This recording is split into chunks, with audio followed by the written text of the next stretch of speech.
Welcome to this episode of the Smart Leaders Sell podcast. I'm Jessica Lorimer, sales coach and leadership expert, and I am really excited to dig down into today's episode.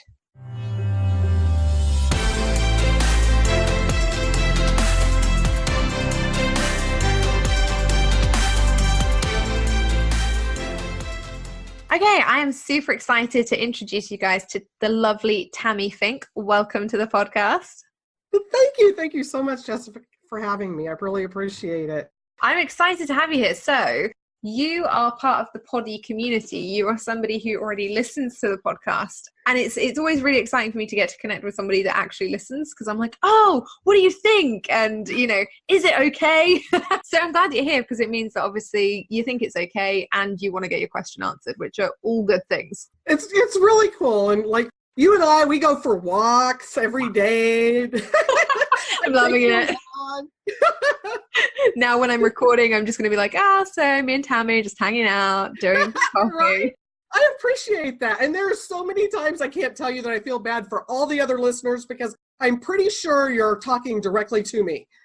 Yeah, sorry everyone else. Like, newsflash. It's all about Tammy. Oh, So that's amazing. So tell everybody, like, who are you and what do you do? I started on this world tour. I was in marketing, and I wanted to get a raise from a company that I was working for.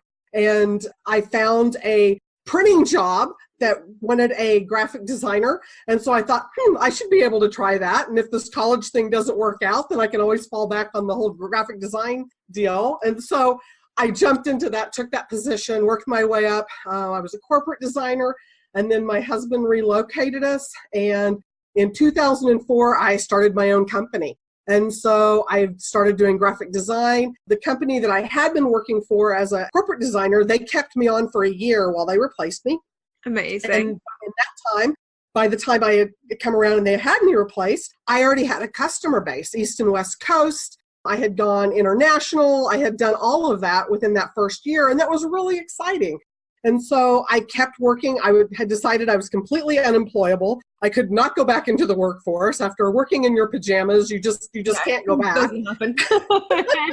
And so I started doing graphic design, and I've worked with a lot of different companies, a lot of different brands. I've gotten to do some outsourcing for some brands like Cinnabon and Hershey's, and I've did some cool package design for Wicked Tuna, for a brand for Wicked Tuna. Which was a reality show or whatever that way. And they actually got into some trials in Costco. So, I mean, there's been like a lot of different things that I've done. Over this last couple of years, I've got into doing some print brokering, which I go in and can get you really good pricing on all your print stuff. And then this year, the big pivot has been trying to get into the online community space more, which I didn't have to do before. And so I was able to I'm creating physical products to help people build relationships with their teams, with their groups, with their tribes, and putting all of those pieces together. So that's been really exciting. That's been my main focus this last year. So I'm just tickled. I mean, I'm just really loving where we're going. And how are you finding the online space? Because I know that when I came into the online space from corporate, I was like, what is this? Like, it's genuinely crazy, some of the things that happen. I know. And it's like it's a whole different thing. And now that I've been in it for a while, I mean, I came into this space, had my toes in it, I came in when James Wedmore was still doing YouTube videos. I mean, he's off on his own thing now. And, I was in his group. And so I've kind of come along this path. The big deal is it's like standing on shifting sand, is it not? I mean, everything moves. It's just, once you think you've got a handle on something, there's something else that comes along. There's so many ways to be sidetracked. It's really, I find it difficult in a way that's just completely different. Yeah. I think as well, the one thing I've always said about online business is that for me, the biggest problem is that the barrier to entry is so low. I mean, you've just gone through your corporate background and the way that you worked your way up. And I know that on the podcast, a number of times I've bored everyone to death talking about my corporate background and how hard it is to work through it and to build a skill and to build an area of expertise. And I think that one of the biggest things that I see about the online world is that because there is this low barrier to entry, it can be very difficult to establish who is genuine and who is maybe just great marketing. And I think people find that very difficult. I think you're right. I mean, I think that that's something that's, number one, it just seems like you have to have a conversation. You know what I mean? You just can't put it out there that, you know this about this person or that about this person just based on what you've seen online, maybe even like what's been on their Facebook. The Facebook Live, I think, adds a little bit of depth to that because you can kind of see a little bit more behind the scenes, I think, than you do typically just with the face stuff. But I know I've seen people with their branding, and I understand branding, and I look at that. I've seen people with their branding and go, wow, they are incredible.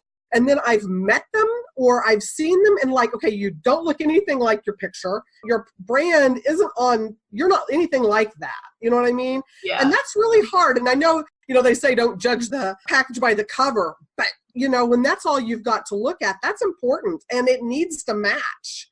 It reminds me of a conversation I had with a friend of mine. He has just rejoined Tinder. And we were talking about this a few years ago because I met my other half online dating. Like that's what I did. And so we were talking about this Tinder thing and I was like living vicariously. I was like, how does it work? And he was like, you'll love this because it's basically a sales pitch. You have your picture up and if you don't have a great picture, people will swipe past you. He was like, the downside to this that I've discovered is that everybody now owns the ability to have a selfie stick and some kind of filtering Photoshop software on their phone. He was like, because I have been on many dates where I've got there and been like, oh, okay, cool. And I was like, do you think people think that about you too? And he was just like, no, because I don't really, if I could use the Photoshop filter thing, I think I'd get a lot more likes. You would hope that would be the case, right?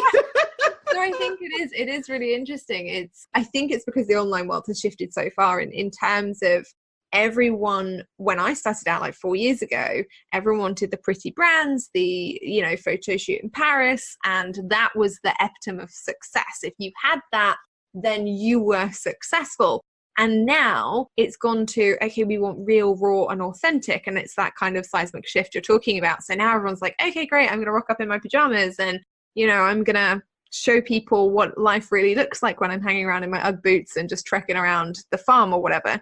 And I think that's where it's become difficult because people are still trying to use old branding with new messaging, and that doesn't always resonate.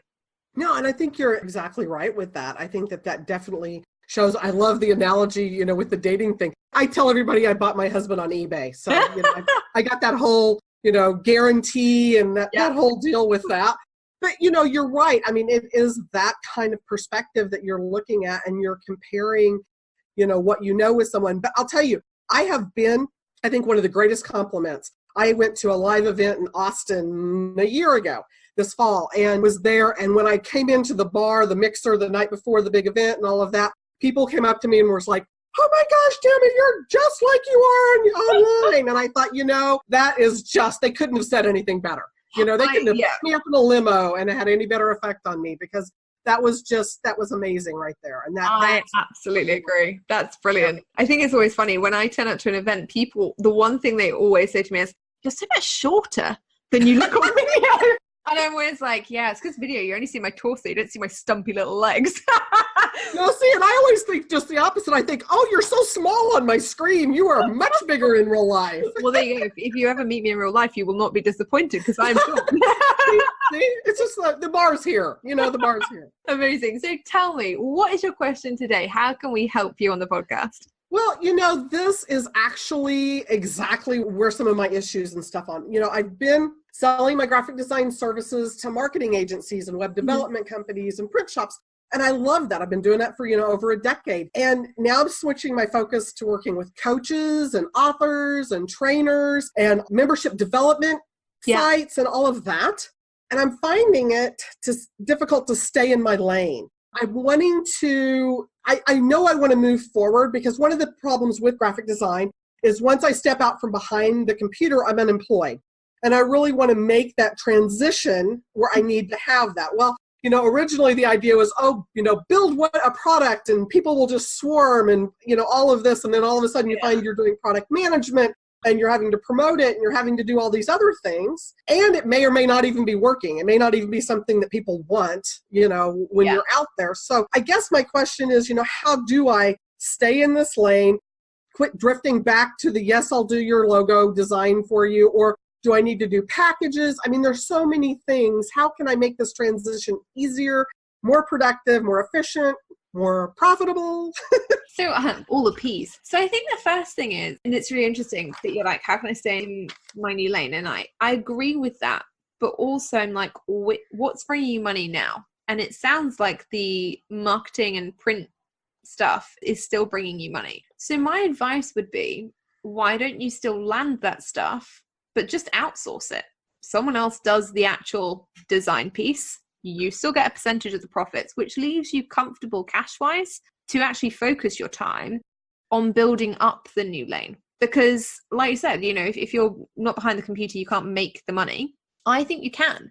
I think you could, you know, outsource it. Obviously, you have final approval because you are the person who's liaising with the client. You know what it is that they want. But if you're really good at providing a spec, then why shouldn't another designer be able to take it on? Yes, it's going to eat into your costs a little, but the reality is that it will give you cash flow to focus on this new area as well. I love that. I mean, I think that that's brilliant, you know, in that perspective. It's still going to it's still going to be some management in there. It's still going to be some figuring out, you know, who do I work with, and, you know, who do I like to work with, and all of that. But it is, I know eventually I'm going to have some sort of a team, whatever that looks like. And so that this may be a really easy way to bring into somebody that I know what they should be doing. I know what the cost should be. I know that part of it. Exactly. So I think that, you know, I think that is brilliant. I think that that's something I hadn't really, I'd considered it, but it was one of those way off things, you know, when I arrive. When my business is big. Yeah, I still have those goals. When my business is big, I will do this. And I'm like, my business is relatively sized, so I should start doing some of that stuff. Don't put it off. I would start there. I would start and think, okay, great. Who can I hire to take some of the work off my plate? They get the actual design work done. Your management skills then aren't really in management. They're in how well can I produce a design spec that says really clearly to a designer, this is what I want you to produce, so that I can just give it back to the client, minimal changes, you know, and then that way that's nice and easy for you. And as your coaching, like consultant author side takes off, you will then, again, you can give them the same specs like they're a designer. They can do anything. You just get better at giving them, here you go, here's the spec for this person, here's the spec for that business. That doesn't change. And it immediately creates you a business with leverage, because if you have somebody else that can also do some of the design work, if you start taking on big projects, you know, if you take on like a website redesign or something, you have somebody else who can do all of the favicons or all the small icons, or who can whip up banners or, you know, Facebook ad graphics or that kind of thing when you don't have the time. So then your job is actually focused on the stuff that you should be doing, which is ultimately, you know, overseeing client delivery and sales. You know, it makes your life a lot easier. And I know, like I said, I've implemented some workshops. You know, we've put together some how to build your own planner, how to design your own planner and have it printed and doing things like that. So we've put together some of those pieces that are with that too. And when I add this in, is there any software, is there anything that I can do to help keep this organized? Because I'm already, like I said, I've got so many things. It's like I've got all of the rail cars, right, for the train, but they're just scattered everywhere. So can I build that in? I mean, I don't mean to. Yeah, so I completely agree. I think you should be using something like Asana or even Trello for team management, right? So that it's clearly organized. Whose task is what? When is the deadline? Are we keeping track of it? So that you can go in and just be like, hey, how's that graphic going? How's that ad going? And that way you're not having to communicate with people all the time, but there are clear deadlines, there are clear tasks assigned. It makes it easy to keep track of everything. And you can also keep your client documentation in there as well. So you can keep like your client's contract in there. You can keep their details in there. So if anyone needs to get in touch with them, payment invoices, receipts, all that kind of thing would make your life a lot easier. Keep it all in one spot. And that's in the Trello?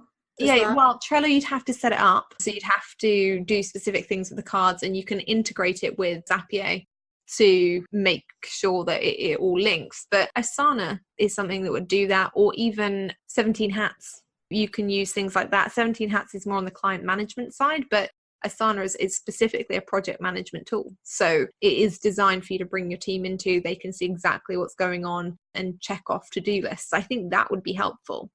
I really love that. You're a little bit brilliant, aren't you? Well, I try. I'm like, give it a go. But I think that's the way to go. And I think in terms of staying in your own lane, I think you can then separate. If you have somebody else who's actually doing, you can then separate your time spent, maybe you spend 2 days a week initially on the, let's call it the offline stuff for now, the marketing agencies, the print shops, that kind of thing. And then you spend 3 days a week building your online capability, building your tribe online, whether that's getting people onto your email list, setting up a Facebook community, driving some kind of tribe aspect. You can spend 3 days doing that. Do you break it down into hours? Because I know I have trouble with like shiny things or whatever. I'm very creative and shiny things attract me. And so, is it like an hour by hour? Because when I'm focused and I'm on client work, that's really good. It's the other stuff that just kind of breaks apart. So for me, my brain doesn't context switch all that well. And so for anyone who's not kind of sure on context switching, there was this big lie. I'm going to just go flat out. There was this big lie that women could multitask. I don't know when that came about, but whoever came up with it, I hate you because I can't do it. I think it was a pop song and then we just bought into it. I think that's the whole deal. There was this ruse that we could multitask and just be miracle workers. And so your brain, basically what happens is when you're trying to switch from one task to another in hourly slots, it's called context switching. And your brain isn't actually built for it because your brain is still trying to catch up and think about, okay, well, a minute ago I was doing this. Now I'm having to do that. And that's where we start to lose things. We lose momentum. We buy shiny objects. We forget things, etc. So what I try and do is each day, instead of having 20 things on my to-do list for that day and marking it out hour by hour, I'll set out my days to do specific things. So Monday for me is about content creation. Tuesday for me is about clients. Wednesday for me is about discovery calls and checking in on what's going on business-wise, accounts, expenses. Thursday is about client calls and any other recordings that I might want to do. And then Friday is about final check-ins with my clients, and I finish at 12. And I'm like, okay, cool, switch off the weekend, and off I go. So for me, because my week is planned out like that, my brain isn't working. I wouldn't say my brain isn't working hard, but it's not trying to switch from task to task. So you might have like 2 client delivery days a week. You might have like a Tuesday and a Thursday where you're like, okay, these days I'm just focused on client projects and getting that done. Wednesdays might be about new business development. Okay, on Wednesday, I'm going to call a bunch of local businesses and ask what they need help with. Mondays and Fridays might be your online time. This is when I'm going to spend time with my online community. This is when I'm going to focus on, online business activities, scheduling Facebook posts or social media posts, batch creating content for the rest of the week. So to them, it feels like you're there, but you're actually off doing the stuff that you need to do. Does that make sense? Oh, it makes perfect sense. It's funny. I'm still marveling back on the whole thing that you don't work weekends, right? And I'm thinking, I know I've heard this and stuff, but you do, all of a sudden you look up, you've built this business, you've spent all this time. I spent 10 years and I didn't even go on vacation for 10 years. Oh, I know. But, we live in a tourist area, so that's what my husband says. Well, where would you want to go? And I said, someplace without people. And he said, that's home.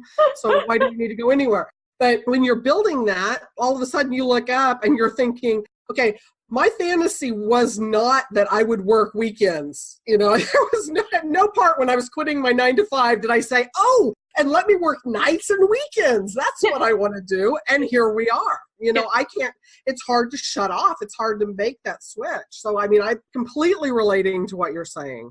I completely agree. I think a lot of people think and I blame the whole hustle thing on this, is that people are like, oh my God, the more hours I work, the more successful I'll be. And the reality is the more hours I work, the more tired, drained, and frankly, frustrated I am. And that doesn't make me the best at client delivery, because if I'm tired and I'm frustrated and I'm drained, what do I have left to give? I've got nothing, And again, it's that lifestyle piece. I know for a fact that, so my boyfriend is away with the army at the moment for 5 months.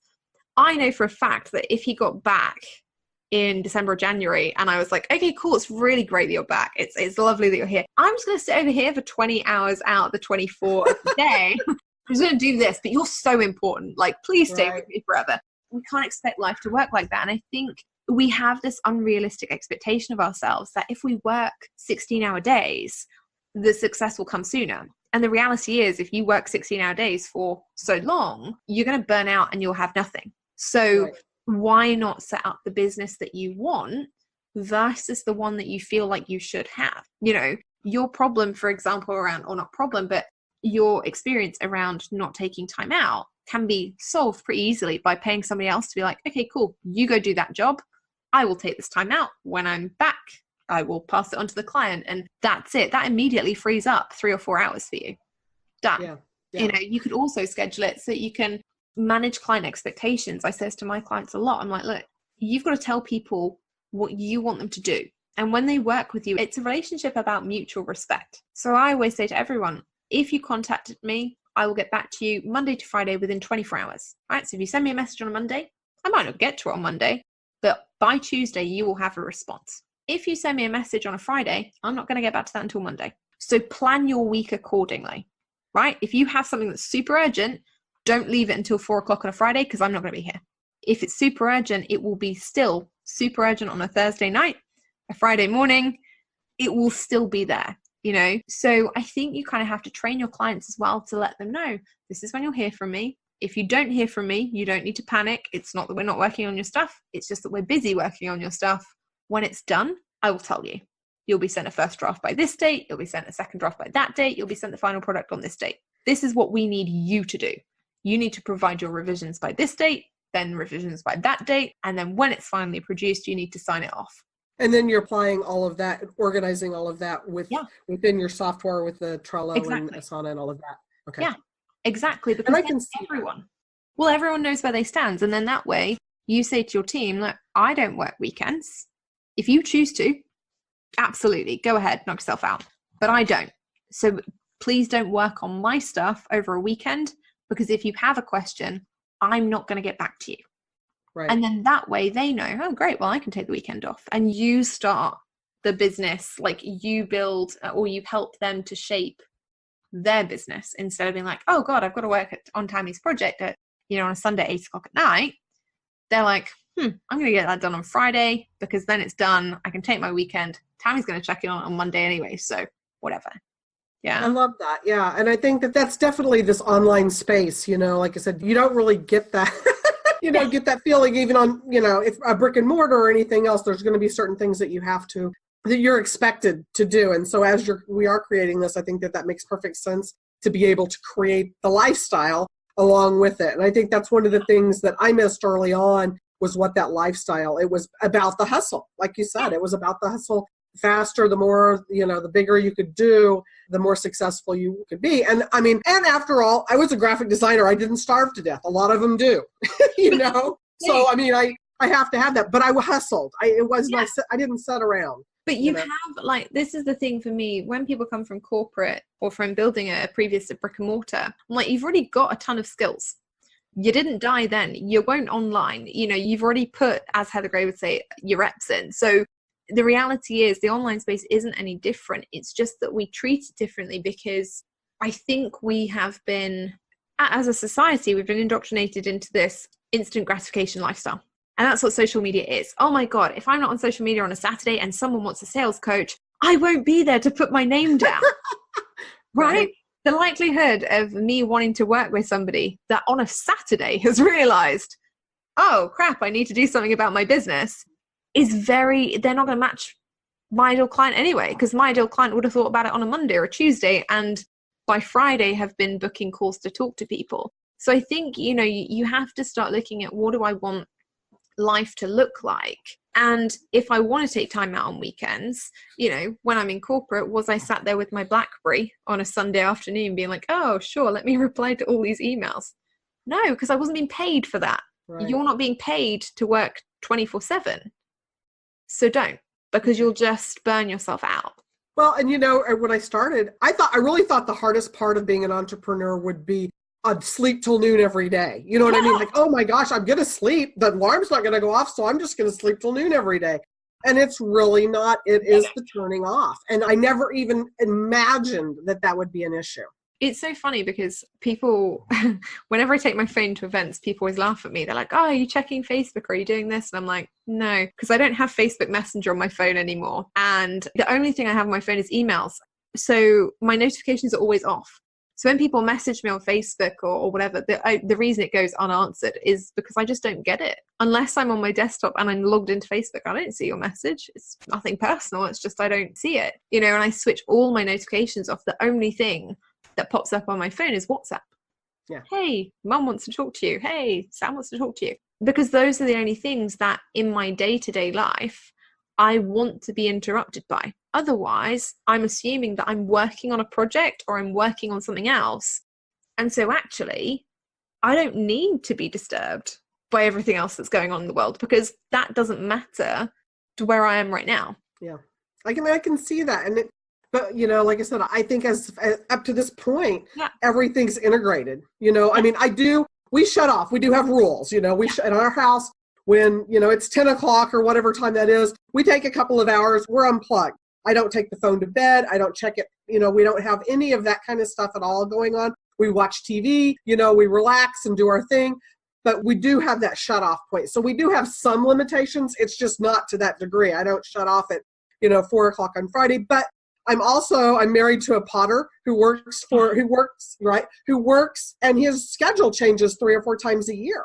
Mm-hmm. And so this allows me to be able to work within his schedule, because, I can't send him off for like long periods of time or anything to get work done, but it's one of those things that as we're looking at this, that's part of our lifestyle. I do get to take off, half a days on Mondays and Tuesdays because he's off all day and we can go run and do whatever we need to do. So it does give you that flexibility, and we do take advantage of that. But, I think it's definitely something that I want to consider moving forward is, what does this day look like? How many hours am I willing to work a week? Yeah.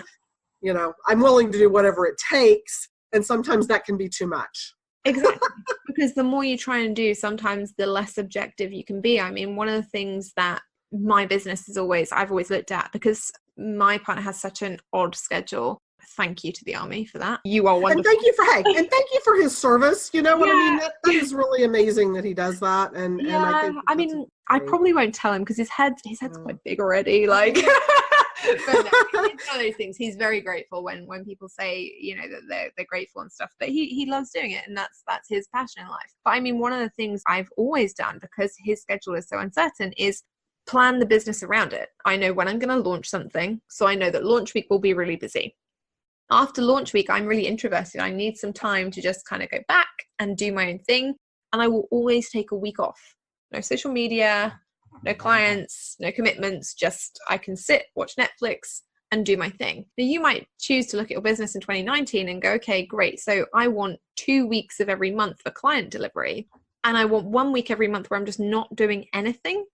And 1 week a month where I'm doing content creation, for example.